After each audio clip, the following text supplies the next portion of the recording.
पिछली क्लास में हमने इफेक्ट मेन्यू में से एडजस्ट ऑप्शन को कंप्लीट कर लिया था और उसके बाद नेक्स्ट दो ऑप्शन ट्रांसफॉर्म और करेक्शन पे हम आज की क्लास में बात करेंगे। मैं हूं आपकी टीचर मुबीना बारी और आप देख रहे हैं एफर्ट फॉर सक्सेस। मज़ीद वीडियोस और अपडेट के लिए आप हमारी वेबसाइट विजिट कर सकते हैं। उसके अलावा आप हमें हमारे फेसबुक पेज पर भी फॉलो कर सकते हैं। मैं सबसे पहले ट्रांसफॉर्म पे आऊंगी। तो इसके फ्लाईआउट में हमारे पास 3 ऑप्शन मौजूद हैं, जिसमें सबसे पहला डीलेंटरलेस है। डीलेंटरलेस का मतलब है किसी चीज को घोल देना, मिक्स कर देना। और अगर मैं इस पे क्लिक करती हूँ तो मेरे पास इस तरह का पैनल आता है। इस ऑप्शन की मदद से हम एक्स्ट्रा पिक्सेल्स अपने इमेज में ऐड कर सकते हैं, जिससे एक लाइनिंग का इफेक्ट हमारे पास आ रहा होता है। मैं अपनी इस इमेज को थोड़ा सा जूम कर लेती हूँ ताकि आपको ज्यादा वाज़ेह रिजल्ट नजर आ सके। अब इसमें सबसे पहले हमारे पास इवन लाइन है। अगर हम अपनी पिक्चर्स में इवन लाइन ऐड करना चाहते हैं तो हम इस ऑप्शन को सिलेक्ट करेंगे। इवन लाइन 2, 4, 6, 8 की सीक्वेंस से चलती हैं, जबकि ऑड लाइंस 1, 3, 5, 7 की सीक्वेंस से चलती हैं। हम ऑड लाइन सिलेक्ट करें या इवन लाइन, इफेक्ट में मामूली सी चेंजिंग आती है और इस पैनल से हम स्कैन लाइन डिसाइड कर सकते हैं कि हमने इवन लाइन लेनी है या ऑड लाइन। और इस दूसरी तरफ से रिप्लेस मेथड है कि हम किस तरह से उनको रिप्लेस करना चाहते हैं। हम उन्हें डुप्लीकेट करना चाहते हैं या इंटरपोलेशन करना चाहते हैं। डुप्लीकेट से वो लाइन डुप्लीकेट होके आ जाती है, जबकि इंटरपोलेशन से नई लाइंस मजीद शामिल हो जाती हैं। मैं पहले इवन लाइन पे रखते हुए इन दोनों ऑप्शन को आपको बताती हूँ। इस वक्त ये इवन लाइन सिलेक्ट है और यहाँ पे डुप्लीकेट है, तो इसका ये इफेक्ट आपको नजर आ रहा है।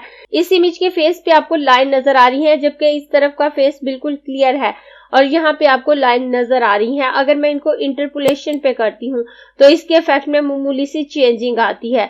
और उसके बाद अगर मैं ऑड लाइन पे आती हूँ तो यहाँ पर इस वक्त इंटरपोलेशन सिलेक्ट है, तो इसका इफेक्ट इस तरह से आ रहा है। और अगर मैं डुप्लीकेट पे करूंगी तो इसका इफेक्ट इस तरह से आएगा। यहाँ से आप चेंज करके देख सकते हैं, जो इफेक्ट आप चाहते हैं वो अप्लाई करने के बाद ओके कर सकते हैं। कई दफा हमें इस तरह के काम की भी जरूरत पड़ती है कि हम चाहते हैं कि हमारी इमेज में हल्की सी लाइनिंग आ जाए, तो उस तरह से आप इस ऑप्शन की मदद से ऐसा कर सकते हैं। और इसमें से आप अपनी मर्जी से इवन लाइन या ऑड लाइन डिसाइड कर सकते हैं और आप डिसाइड कर सकते हैं कि आपने रिप्लेस मेथड क्या रखना है। आपने अपनी लाइन को डुप्लीकेट करना है या इंटरपोलेट करके नई लाइन शामिल करनी है। और जहां से जो भी इफेक्ट आपको अच्छा लगे, जहां पे आप सेटिस्फाई हो कि आपका इमेज बिल्कुल ठीक लग रहा है, आप ओके कर दें। और अगर आप ओके नहीं करना चाहते, आप उसको अप्लाई नहीं करना चाहते, तो आप रीसेट पे क्लिक करेंगे तो इमेज रीसेट हो जाएगी। और उसके बाद अगर आप यहां से क्रॉस कर दें या कैंसिल कर दें तो वो इफेक्ट आपके इमेज पे अप्लाई नहीं होगा। मैं फिलहाल कैंसिल ही कर देती हूँ। उसके बाद मैं दोबारा इफेक्ट मेन्यू में आऊंगी। ट्रांसफॉर्म के फ्लाईआउट में आऊं तो डीलेंटरलेस के नीचे हमारे पास इन्वर्ट कलर है। अगर मैं इस पे क्लिक करती हूँ तो हमारा इमेज कुछ इस तरह से हो जाता है। इसके कलर इन्वर्ट हो जाते हैं। इस तरह का काम बहुत कम यूज होता है, लेकिन कई जगहों पे बहुत कम ऐसा होता है कि हमें इस किस्म की काम की जरूरत पड़ती है, लेकिन फिर भी ये थोड़ा बहुत यूज होता है। इस तरह से कलर इन्वर्ट हो जाते हैं और बिल्कुल जैसे किसी फोटो का नेगेटिव होता है उस तरह से आपके पास एक रिजल्ट आता है। और अगर आप इस किस्म का कुछ करना चाहते हैं तो कर सकते हैं। मैं कंट्रोल Z कर देती हूँ और उसके बाद दोबारा इफेक्ट मेन्यू पे आकर ट्रांसफॉर्म पे आऊंगी और उसके बाद नेक्स्ट ऑप्शन पोस्टराइज का है। अगर मैं इस पे क्लिक करती हूँ तो मेरे पास इस तरह का रिजल्ट आ रहा होता है। यहाँ से हम डिसाइड कर सकते हैं कि हमने इसे कितने लेवल पे पोस्टराइज करना है। इस वक्त यहाँ पे 12 सिलेक्ट है। अगर मैं इसको ज्यादा करती हूँ तो ये इफेक्ट कम होगा और अगर इस लेवल को मैं कम करती हूँ तो ये इफेक्ट बहुत ज्यादा आने लगेगा, आप देखें। और यहाँ से आप इमेज को पोस्टर इफेक्ट दे सकते हैं। आप इस लेवल को जितना ज्यादा करेंगे इफेक्ट कम होगा और लेवल को जितना कम करेंगे इसका इफेक्ट ज्यादा आएगा। और अगर आप इस इफेक्ट को अप्लाई करना चाहते हैं तो आप ओके कर सकते हैं। मैं फिलहाल कैंसिल कर देती हूँ और उसके बाद मैं अपने नेक्स्ट पेज पे आऊंगी अपने नेक्स्ट ऑप्शन को समझाने के लिए और इफेक्ट मेन्यू में आऊंगी और उसके बाद नेक्स्ट ऑप्शन करेक्शन का है और इसमें जस्ट वन ऑप्शन है, डस्ट एंड स्क्रैचेस। मैं पहले अपने इमेज की एक कॉपी ले लेती हूँ। वैसे तो ये क्लियर इमेज है, ये एक ब्लैक एंड व्हाइट इमेज बना हुआ है। ये ऑप्शन स्पेशली उस वक्त यूज होता है अगर आपकी अपनी कोई बचपन की पुरानी फोटो है या फिर आपके पेरेंट्स या ग्रैंड पेरेंट्स की फोटो है, उसमें कुछ स्क्रैचेस आ चुके होते हैं, किसी जगह से डैमेज हो चुकी होती है और जब उसको स्कैन करके लेके आते हैं तो आप इस ऑप्शन की मदद से उसे कुछ हद तक क्लियर कर सकते हैं।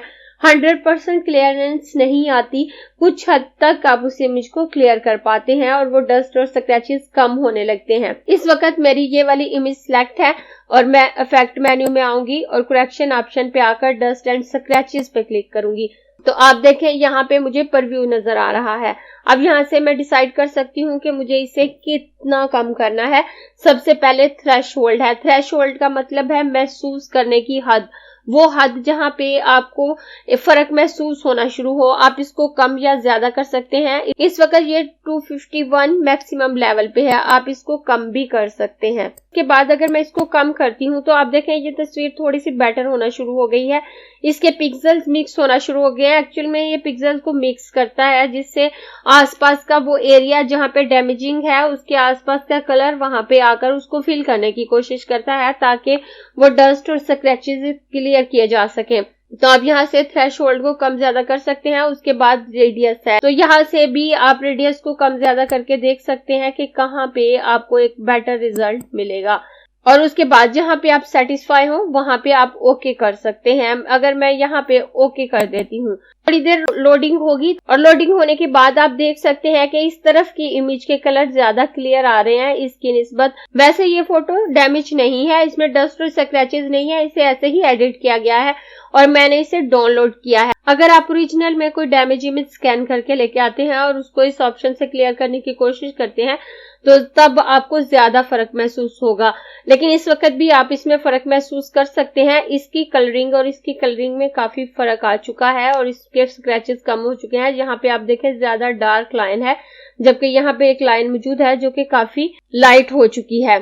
इस तरह से आप इस ऑप्शन की मदद से इमेज को क्लियर कर सकते हैं। अगर आपको ये क्लास पसंद आई है तो लाइक कीजिए, अपने दोस्तों के साथ शेयर भी कीजिए ताकि वो भी सीख सके।